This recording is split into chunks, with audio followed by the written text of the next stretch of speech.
Time آئے نا نماز کا تو گاہک جتنے مرضی کھڑے ہوں پھر دکان بند کرنی چاہیے، پھر نماز پڑھنی چاہیے، کیونکہ روزی تو اللہ نے دینی ہے، گاہکوں نے تو دینی۔ تو سب سے پہلے ضروری ہے مضبوطی ایمان، توکل، اللہ کی ذات پر بھروسہ۔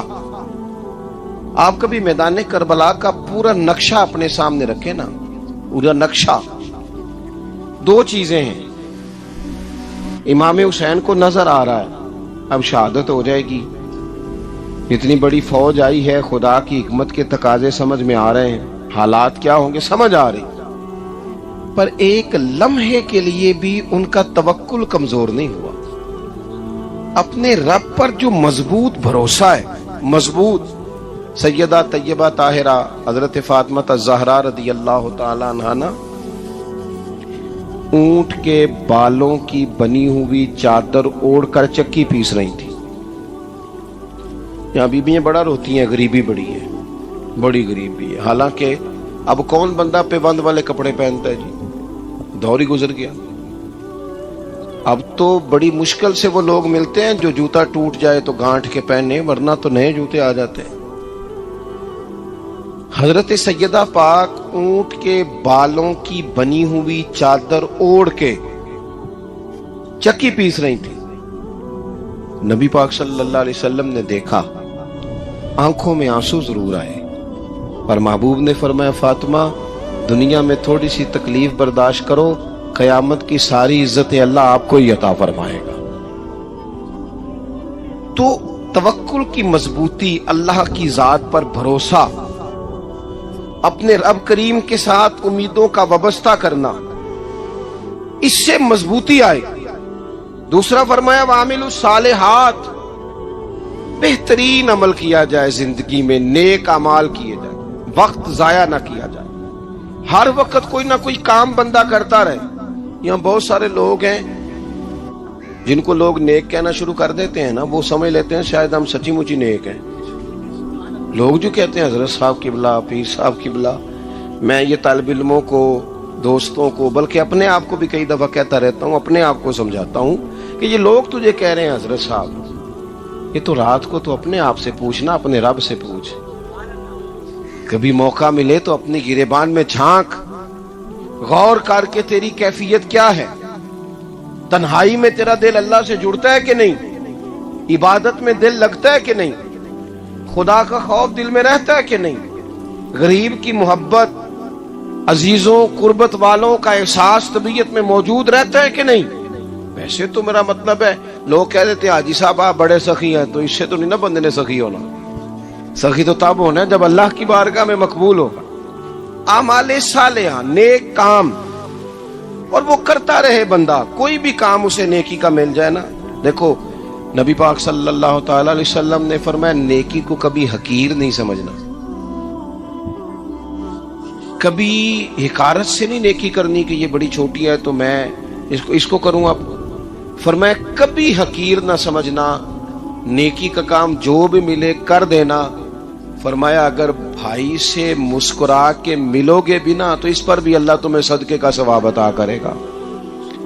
ہم تو اس دین سے کے ماننے والے ہیں جو کہتا ہے تو گلی سے روڑا اٹھا دے، کانٹا اٹھا دے، کسی کی تکلیف دور کر دے، کسی اس پر گنجائش کر دے، کسی کے لیے آسانی کر دے، جو بھی خیر کا کام میسر آئے پورے دن میں اسے چھوڑے نہیں۔ صبح گھر سے نکلیں، وہ ایک صحابی تھے، غالباً تابعی تھے، تو بازار جاتے اپنے غلام کے ساتھ تو سارا بازار گھوم کے واپس آ گئے۔ خادم نے کہا جناب کو نہ کوئی خریدا نہ کچھ بیچا،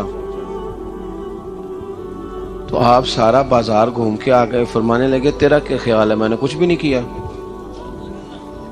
کہا جناب پھر کیا کیا ہے؟ فرمانے لگے تم نے دیکھا ہے جو بندہ بھی گزرا ہے میں نے اس کو کہا السلام علیکم، تو کتنی کو نیکیاں میں جمع کر کے آ گیا ہوں۔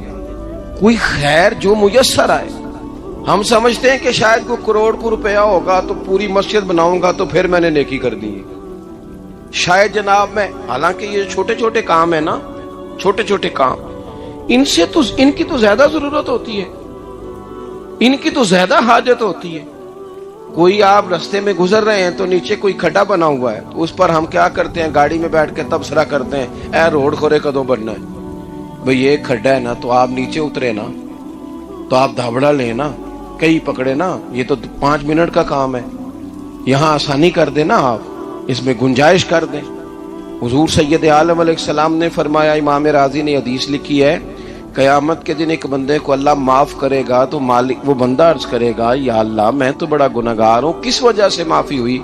فرمایا رات کے وقت تو گزر رہا تھا، تیرے پیر سے روڑا ٹکرایا تھا، تو نے اٹھایا ادھر ادھر دیکھ کے کہ کوئی اللہ کے کسی بندے کو تکلیف نہ ہو جائے۔ کہ مالک ہو وہ تو میں نے زمانہ بیت گیا، کوئی اتنی بڑی بات بھی نہیں سمجھی۔ تو رب کریم نے فرمایا تو رات کے اندھیروں میں بھی میرے بندوں کا خیال رکھتا تھا تو میں تیرا خیال نہ کروں؟ کوئی عمل ہمارے ہاں لوگ کوئی کام نہیں کرتے، بالکل نہیں، کوئی کام نہیں، نہ بڑے نہ چھوٹے نہ سمجھدار نہ ان پڑھ، کچھ بھی نہیں، نشستن گفتن برخاستن، بیٹھو راج کے گپے مارو، تبصرے کرو، فلانا کچھ نہیں کر رہا، فلانا کچھ نہیں کر رہا، اس کے بعد اٹھ کے چلے جاؤ۔ کچھ کریں، وعامل الصالحات، نیکیاں جمع کریں، زندگی میں خزانہ بنائیں، خزانہ، اپنی ڈیوٹیاں اپنی ذمہ داریاں پوری کریں، ہر وقت کام، ہر وقت ذمہ داری، ہر وقت ڈیوٹی۔ دیکھیں نا امام حسن اور حسین، ان کی آپ کبھی زندگی کا مطالعہ کریں، فرض نماز کے علاوہ 100 رکعت نماز نفل روز پڑھنی ہے، پتہ کرنا ہے غریب کہاں کہاں ہیں، ان کا خیال رکھنا ہے، اور نیرے پیسے نہیں دینے۔ ہمارے لوگ غریبوں کو پیسے ضرور دیتے ہیں، عزت نہیں دیتے،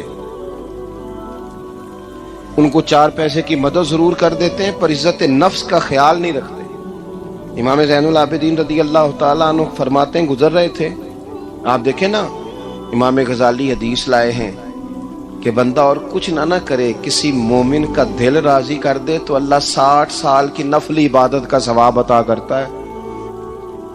دل بدستاور کے حج اکبر است، از ہزارہ کعبہ یک دل بہتر است۔ کسی کا دل خوش کر دینا، اس کو راحت دے دینا، اس کو قرار دے دینا، اس کے لیے کوئی ایسا سامان کر دینا کہ بندہ مطمئن ہو جائے، سکون ہو جائے۔ یہ ہمارے ہاں جو لوگ ہوتے ہیں نا، سرکاری ملازمین، ڈیوٹیوں والے، ان کی طبیعتوں میں تلخی ہوتی ہے۔ یہ اگر صرف پیار کرنے لگ جائے نا، میں کچھ میڈیکل سے وابستہ لوگ میرے احباب میں سے ہیں، تو میں ان سے کہتا ہوں کہ شفا تو اللہ نے دینی ہے، چلو تم دوائی تو ہنس کے دیا کرو نا، تم آنے والے کی بات تو توجہ سے سنو۔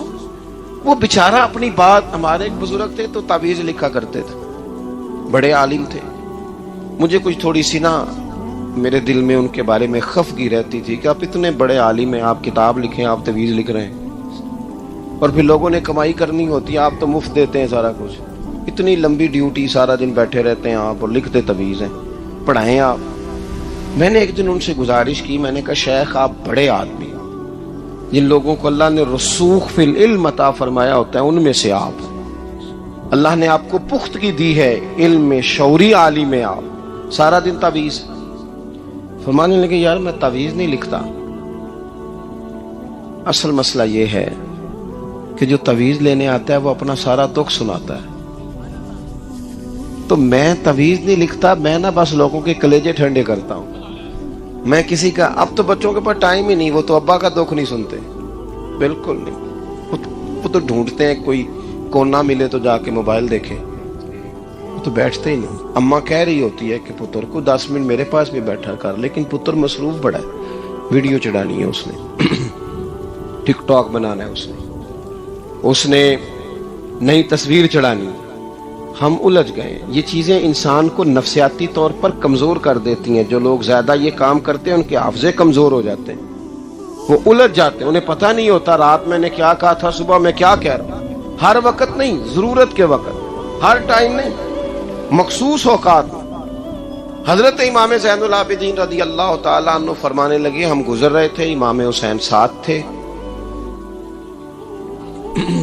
تو رستے میں نا کچھ غربا، غریب لوگ بیٹھ کے کھانا کھا رہے تھے، کہتے ہیں ہماری ان پر نظر، آیت نمبر 46 میں اہل کتاب سے بحث اور مباحثہ اور مجادلہ کے